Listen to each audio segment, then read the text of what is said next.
Los últimos cambios importantes de esta ley del Seguro Social, si no mal recuerdo, se dieron en el año 2009, entonces ya tienen un ratito, y el cambio más importante se dio a partir del 1 de julio del 1997, entonces ya caminamos, ¿me explico? Sin embargo, no hay que olvidar que la autoridad, en este caso el Seguro Social, está muy atenta a la comparación en materia de impuesto a la renta. ¿Y por qué menciono esto?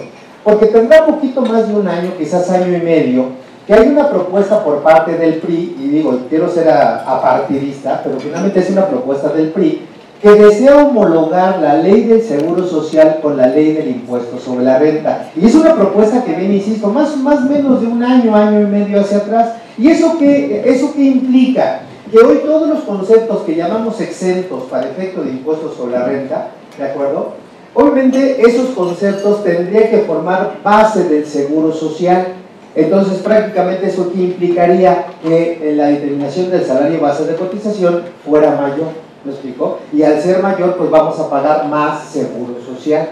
Bueno, pero obviamente ese es un proyecto, ya se quedó hoy por hoy dormido, pero vamos a ver si es que prospera, ¿de acuerdo? Otro detalle importante es que para entender el Seguro Social, sí nos vamos a referir en muchas ocasiones a la famosa reforma laboral. El año pasado tuvimos una reforma hacendaria, si ustedes recuerdan, tenemos nueva ley del impuesto a la renta, desaparece el IETU, desaparece el IDE, etcétera, etcétera. Hay modificaciones importantísimas en sueldos y salarios, si ustedes recuerdan, por ejemplo, en lo que es vales de despensa, ya no se puede deducir para renta siempre y cuando pues, no los pague a través de monederos electrónicos, entre otros requisitos.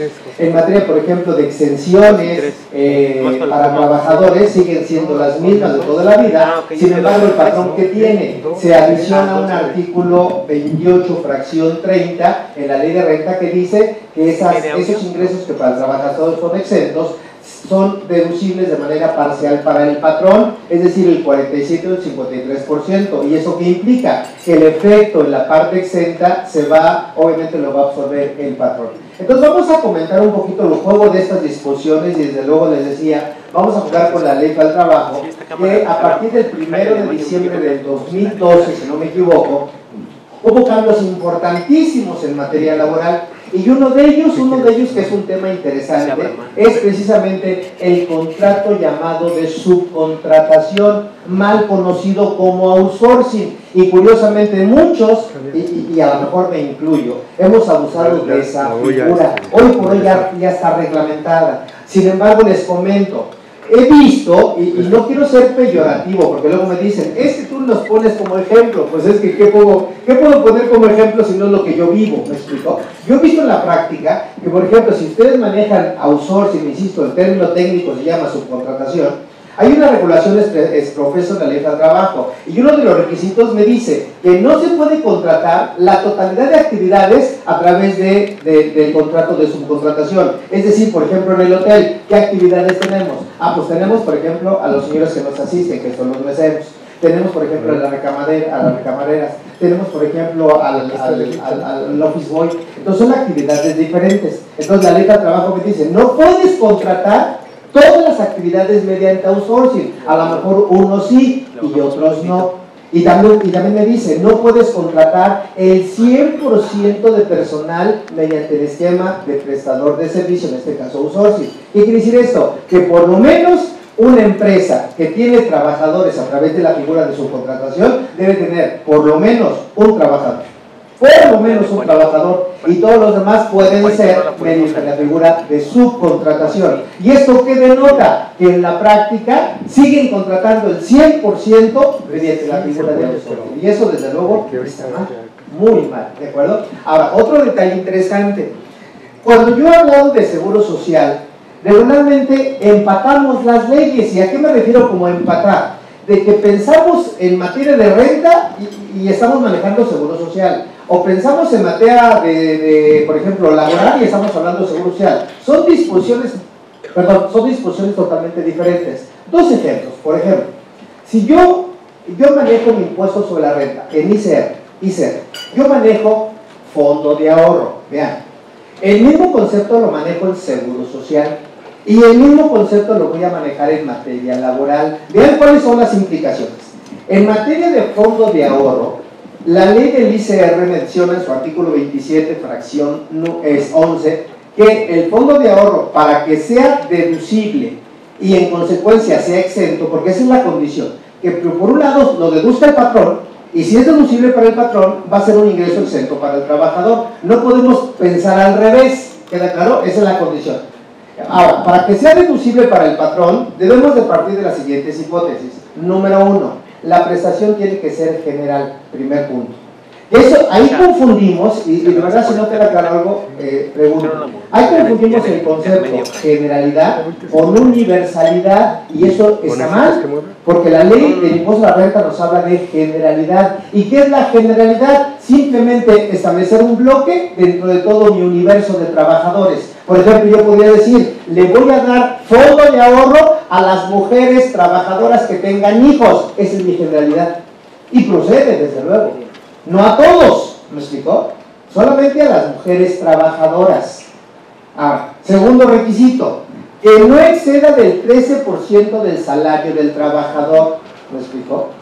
Y que ese 13% no rebase 1.3 veces el salario mínimo, elevado obviamente al periodo, a la semana, a la quincena o al mes. Y desde luego, que no lo pueda retirar el trabajador más de una vez al año. Es decir, el fondo de ahorro para efectos de ICR solamente lo puedo retirar una vez al año. ¿Queda claro? Cumpliendo con esos requisitos, sorpresa, es deducible para el patrón y es exento para el trabajador el fondo de ahorro. ¿Lo expliqué?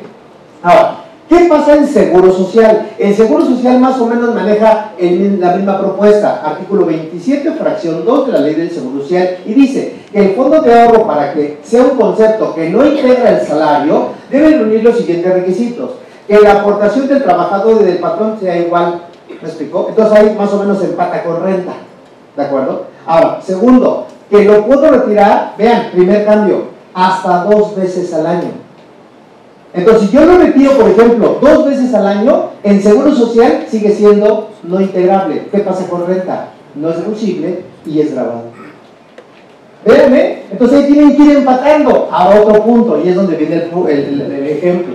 Si yo, por ejemplo, les dijera, a ver, yo le puedo dar un 20% de fondo de ahorro al trabajador en partes iguales, patrón y trabajador, ¿qué me dirían? Para efectos de la ley del Seguro Social, ¿sí le puedo dar un 20%, sí o no? ¿Sí? Ok. ¿Y estaría exento todo? Bueno, ¿no integraría el salario base de cotización o integraría una parte? ¿Qué me diría? No integra nada. Nada. ¿Por qué? Porque estoy reuniendo el requisito que sea partes iguales. Es donde confundimos y dice la gente, no, espérame, es que solamente no integra el 13%. No, el 13% es para renta, no para Seguro Social. Sí, me van entendiendo a qué quiero llegar. O sea, el tratamiento es para renta es uno, para Seguro Social es otro y para efecto laboral es otro. ¿Queda claro? Sin embargo, aquí en Seguro Social hay un acuerdo del Consejo Técnico que menciona lo siguiente: oye, ¿y qué pasa cuando es desigual? Por ejemplo, esa es la propuesta. Entonces aquí, conclusión, no integra, como punto 1. Pero ¿qué pasa en el segundo supuesto? Seguimos en Seguro Social. Si el patrón aporta el 20% y el trabajador aporta a lo mejor el 25%, ¿integraría algo? De acuerdo a la ley del Seguro Social, sí integraría. Pero hay un acuerdo del Consejo Técnico que me dice que cuando la aportación del trabajador sea mayor a la aportación del patrón, sorpresa, ¿cuánto integra? Nada. Entonces aquí, ¿quién aporta más? El trabajador. Entonces aquí sigue sin integrar, no integra. Ahora, tercer supuesto, ¿qué pasaría? Patrón aporta a lo mejor 15%, ¿de acuerdo? Y trabajador aporta 10%. ¿Integra? Sí. ¿Y cuánto integraría aquí? El 5%, pero se integra. Y que ese 5% que está aportando además el patrón, desde luego, no el trabajador. El trabajador simplemente se le descuenta, bien, ¿queda claro? Ahora, ese mismo concepto lo digo para efecto de la ley del trabajo. Es que la voy a quitar. Es donde viene otra confusión. La ley del trabajo dispone en su artículo 89 y luego el 84 que debemos determinar un salario base de cotización, ¿de acuerdo? Pero para efectos de qué, más que de cotización, salario diario integrado, punto. ¿Para qué efectos le sirve ese salario diario integrado? La lectura es para efecto del pago de indemnizaciones. en donde ese salario integrado no es el mismo, aclaro, que utilizamos en materia de seguro social. Y en la práctica, indemniza al trabajador y ¿qué hacemos? Ah, pues toma el salario del seguro social. Cuidado, no es el mismo. ¿Por qué razón? Porque en el mismo caso del fondo de ahorro, el artículo 84 que determina el salario diario integrado dispone que va a integrar todo, excepto por disposición expresa de la misma ley del trabajo, artículo 129, la PTU. Por lo tanto, el fondo de ahorro se integraría para efectos del salario bien integrado en materia de indemnizaciones. Que aclaro, indemnización y finiquito no es lo mismo. ¿Se da claro? Finiquitos son partes proporcionales de derechos ya devengados. Y eso ya integró el salario, me expliqué en su momento. Y las indemnizaciones, por concepto, es aquellas prestaciones que tienen derecho los trabajadores por consecuencia de terminación de la relación laboral. En consecuencia, sorpresa, no integran el salario integrado, ni para laboral ni para seguro social. Y es lógico porque el trabajador ya se va. ¿Queda claro? Entonces, este primer escenario es importante que lo identifiquemos, porque de lo contrario estamos mezclando disposiciones de naturaleza diferente. Y es por eso que hoy viene el seguro social o viene la parte, por ejemplo, la junta, cuando tenemos una demanda y me dice, tu determinación del finiquito y de indemnización está mal calculada. ¿Me explicó? O tu seguro social está mal calculado. ¿Me explicó? Porque también otro error que he visto, siempre nos casamos con el factor de 1.0452. Y eso solamente es por año adelantado y es por el primer año. A partir del segundo año, cuando un trabajador tiene más prestaciones que lo que disponga la ley del trabajo, sorpresa, en automático tiene derecho a otros 2 días de vacaciones. ¿Y eso qué implica? Que cambie el salario diario integral para efectos de seguro social, desde luego. Y la gente no lo hace. Porque hay una disposición del seguro social que dice que solamente aquellos trabajadores que devengan por concepto el salario mínimo, el patrón no hace nada. ¿Quién hace el cambio? El seguro social. Pero si yo tengo más del salario mínimo, sorpresa, quien tiene que hacer la modificación es el patrón, no el seguro social. ¿Queda claro? Entonces ojalá tengan esa visión general y sobre esa hipótesis o ese supuesto, pues tengan a bien hacerme las preguntas que consideren importantes. Entonces, vamos a iniciar. ¿De qué vamos a hablar en esta sesión? No se ve muy bien, pero espero se entienda. Vamos a ver quiénes son los sujetos de afiliación y vayan pensando de toda la estructura de su empresa. Por ejemplo, hoy he dado un par de cursos y en uno de los cursos que di, Declaración Anual de Personas Morales, yo les dije, jóvenes, deben de empezar a provocar un ingreso ¿para quién? Para los socios. Y si agotamos este punto, un sujeto de afiliación, para sorpresa de muchos de ustedes, se llama socios. ¿Y por qué menciono esto? Porque una característica para que sea sujeto de afiliación es que tiene que ser subordinado. Y hay socios en nuestras empresas que reportan a un tercero, ¿no es cierto? Que es el papá, es la mamá, es el hijo, etc. Por lo tanto, aunque yo sea socio, que toma la decisión es mi papá, sorpresa, yo soy sujeto de subordinación y yo soy sujeto del seguro social. ¿Bien? Independientemente que sea socio, me puedan dar dividendos o me puedan dar asimilables a sueldos salarios. Hoy estamos hablando de los que son sujetos de afiliación. Y aplica para socios y aplica para asociados, hablando de los socios de sus despachos. Nada más pónganse a pensar quiénes forman su despacho. ¿Me expliqué? Y si hay una subordinación entre los mismos socios, sorpresa, son sujetos de afiliación. ¿Queda claro? Cuando en la práctica decimos, es que es mi socio y no es sujeto de afiliación. No es sujeto según quién.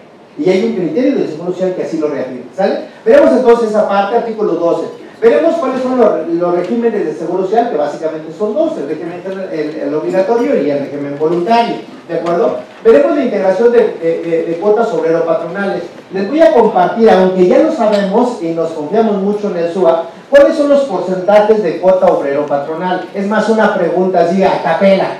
Si ustedes calculan nómina, y quiero pensar que sí, porque están acá, ¿cuál es el porcentaje de retención de cuota obrera para el trabajador? ¿Quién me dijo? ¿Quién levanta la mano y me dice? A ver, ¿cuánto es? 1.25% para cuotas de seguridad social. Ajá. Y para retiros cesantía y vejez el 1.125%. Pero si tiene el salario tiene integrado mayor a 3 salarios mínimos, sí. En la parte que excede es el 0.40%. Perfecto. Muy bien, vean, perfecto. En resumen, lo que me dijo el contador es, que voy a retener al trabajador el 2.375 como cuota obrera, ¿de acuerdo? Y eso es por nómina, para todos. Y aparte voy a retener el 0.40% sobre el excedente, cuando comparo mi salario integrado con 3 veces el salario mínimo del Distrito Federal, aun y cuando esté en cualquier estado de la República. Y bien, y se supone que hacemos nóminas. Esos porcentajes no deben de cambiar, y no cambian desde 1997. ¿Sale? Bueno, veremos también lo que es, bueno, aquí un paréntesis. En esta parte de determinación de cuota obrero patronal, yo he visto un fenómeno interesante, también por eso les comparto unos criterios no vinculativos del SAT. ¿Cuál es ese fenómeno?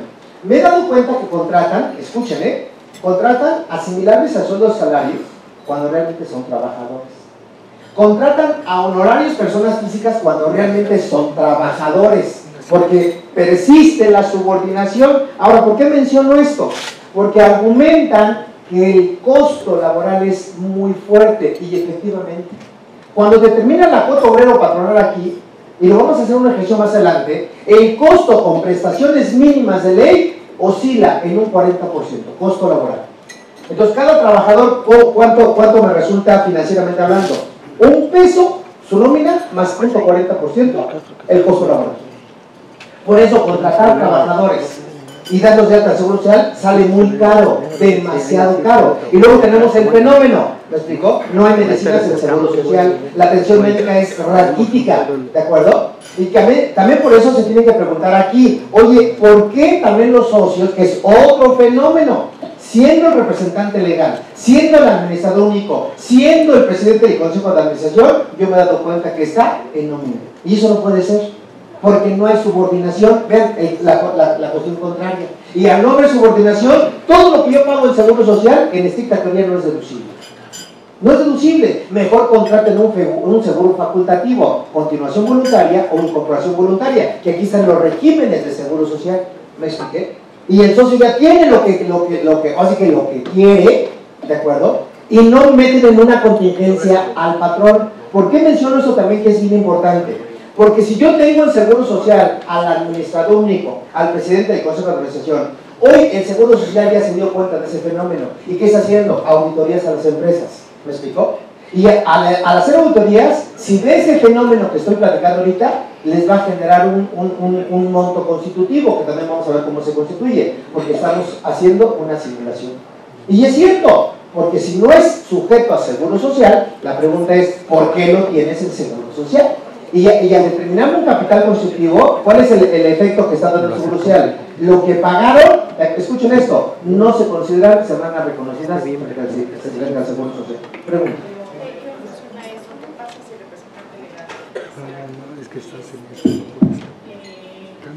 Pues llegado el momento que quiere pensionar, ¿qué pasa ahí? ¿Qué les puede decir el Seguro Social?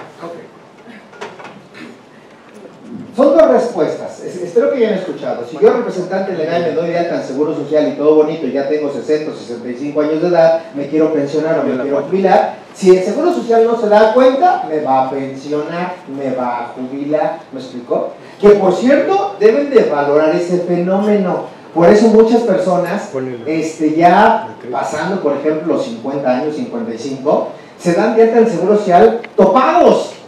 Porque si topan el salario, se sorprenderían. Una pensión del Seguro Social está arriba de 35,000 pesos cuando yo soy topado. Entonces, primera respuesta: si el Seguro Social no se da cuenta, procede la pensión. Pero si el Seguro Social se da cuenta, sorpresa, en ese momento te cancela la pensión y te fija un capital constitutivo. Porque está simulando. ¿Me explicó? Recuerden que el Seguro Social se apoya mucho en el Código Fiscal de la Federación. Mucho. Artículo 9 de la Ley del Seguro Social. Venga, que tengan datos. Es común que los socios, precisamente siendo incluso director o presidente, se hayan dado de alta con el Seguro Social. Claro. Ahorita, por ejemplo, yo tengo el caso precisamente que un socio va a cumplir 60 años. Sí. ¿Qué pasa? Y en su momento, pues obviamente ha sido director y todo. Sí. ¿Qué pasa si al momento de aquí de los 60 a los 65 yo hago una modificación en mi acta constitutiva? Sí, puede, claro. Pero escuchen, ya me dio el remedio y me dio el trapito. Ya lo quito como representante legal, lo quito como director general, ¿me explicó? Y en base a eso modifico la acta constitutiva. lo bajo a ser trabajador. Al bajarlo a ser trabajador, cotízalo con el tope. Claro, a ser subordinado. Y al cotizarlo con el tope, también un fenómeno. No es el último año, son los últimos 5 años, que dependiendo con qué escenario se quieran pensionar, hay dos, antes de las afores y después de las afores, ¿no es cierto? Y eso se llama documento de elegibilidad. ¿Y quién lo va a decidir? El socio en este caso, ¿de acuerdo? Pero sí se puede hacer eso. Ya lo quité de dueño, lo quité de representante legal y lo bajé a subordinado. Ahora sí, darlo de alta con el tope, 25 salarios mínimos, sin bronca, sin bronca. Sin embargo, no pierdan de vista, hay estrategias, porque obviamente eso representa un costo del 40%. Y si la empresa no tiene cash, ¿de dónde saca la lana? Por ejemplo, ¿qué sugeriría yo en ese caso? No lo des de alta en el Seguro Social, mejor haz aportaciones adicionales al Seguro Social en materia de las afores. ¿Qué vas a incrementar? Solamente el seguro de cesantía en edad avanzada y vejez, ¿me explicó? Y con eso, ¿qué estás haciendo? Tienes doble efecto. En los términos de la ley del impuesto a la renta, es una deducción personal, que está topada, pero finalmente es deducción personal, y va directamente a las afores, o sea, para mi pensión, y número 2, es deducción. ¿Me expliqué? O sea, tenemos que jugar con las cifras para darle la mejor alternativa, en este caso, al socio, ¿de acuerdo? Bueno, veremos también, por favor. Otra vez,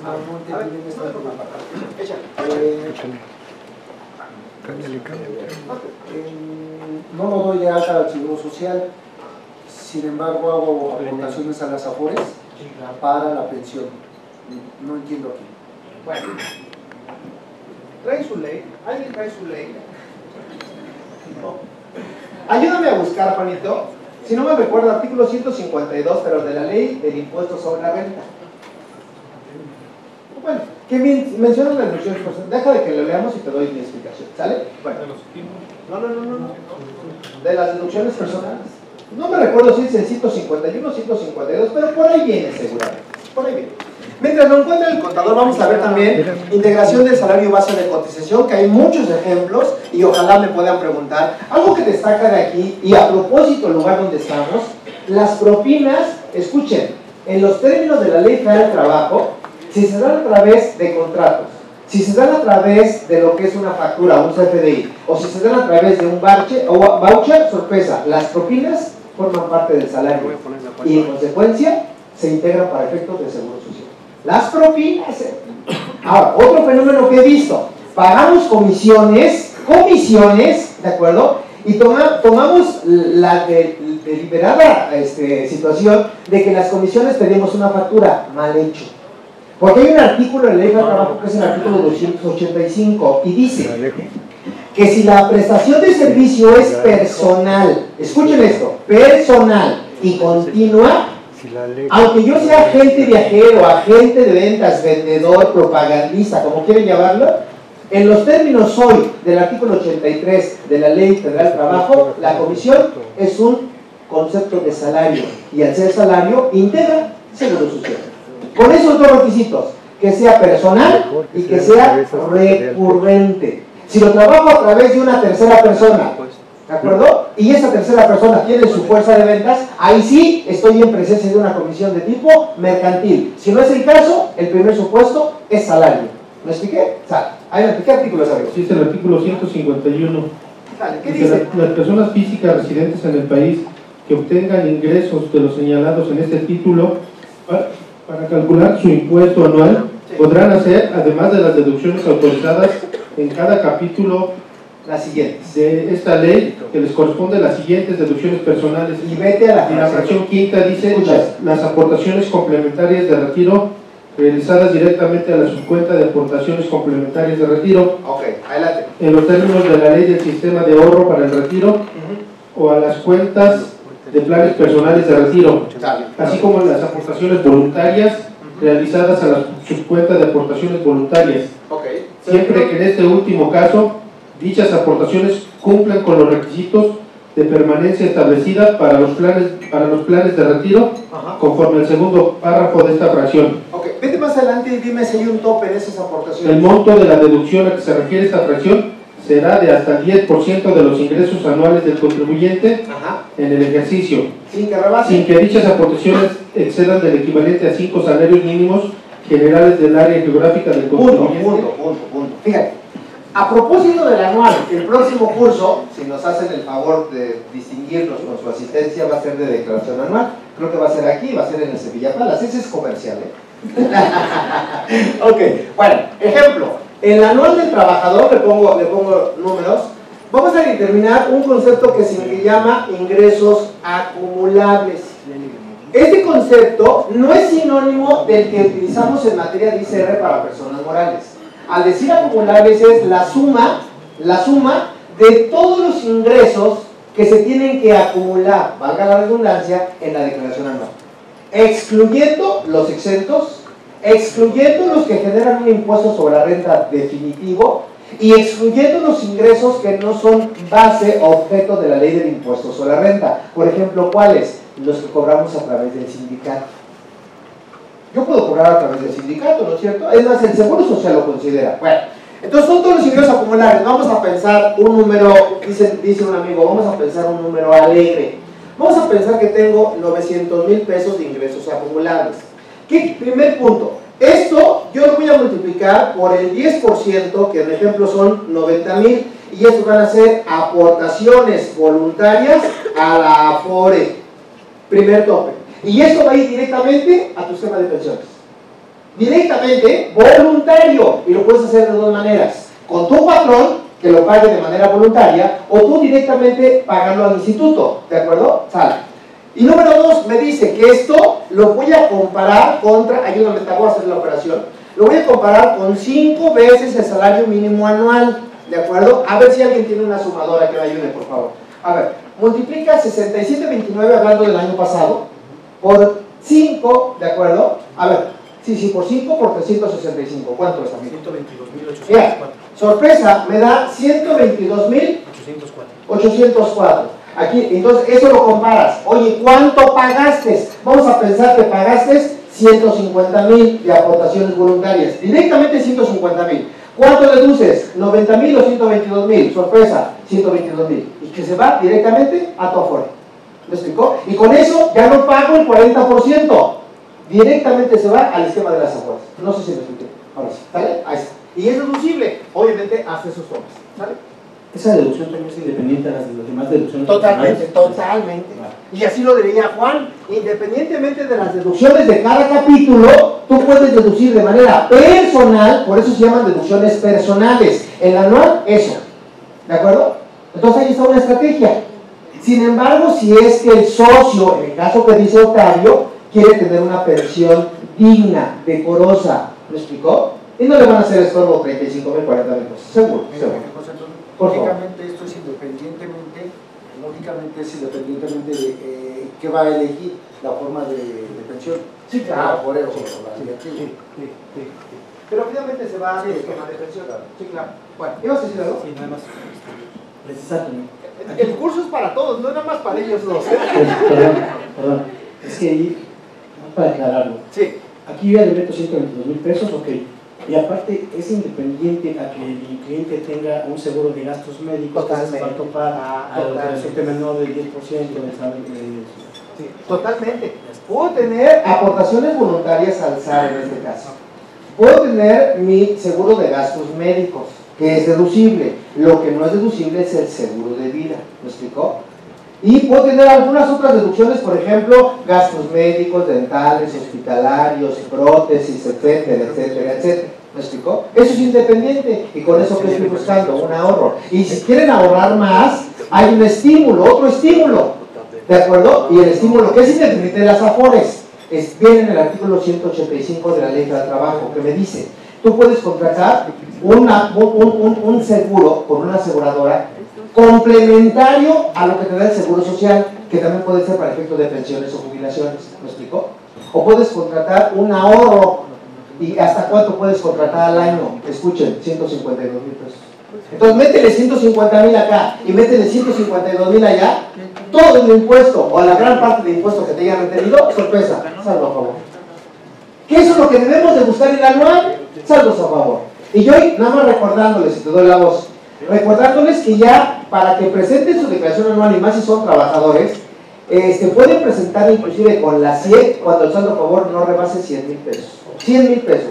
Y para el resto pueden presentarla con la contraseña, que es la CIEC, hasta 40,000 pesos. Ya no son los 13,940 del año pasado. Para efectos del envío de la declaración, cuando rebasan 100,000 o cuando rebasan los 40,000, con la FIEL, obligatoriamente.